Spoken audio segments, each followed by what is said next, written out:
ఎంతో గౌరవించాల్సిన జాతీయ జెండాను ఓ ప్రభుత్వ వాహనానికి తలకిందులుగా పెట్టడం ఎంతో ఆశ్చర్యానికి గురి చేసింది.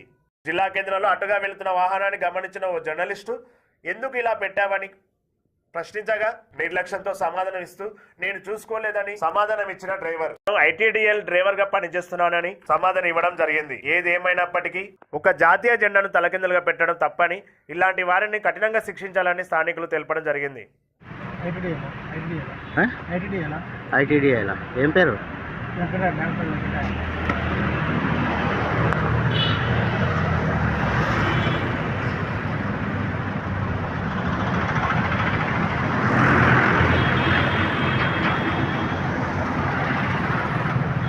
గవర్నమెంట్ బండి జెండా ఉల్టా పెట్టాలని చెప్పిరా?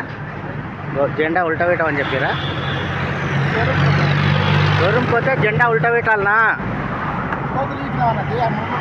చక్క పెట్టాలి కదా. ఫస్ట్ది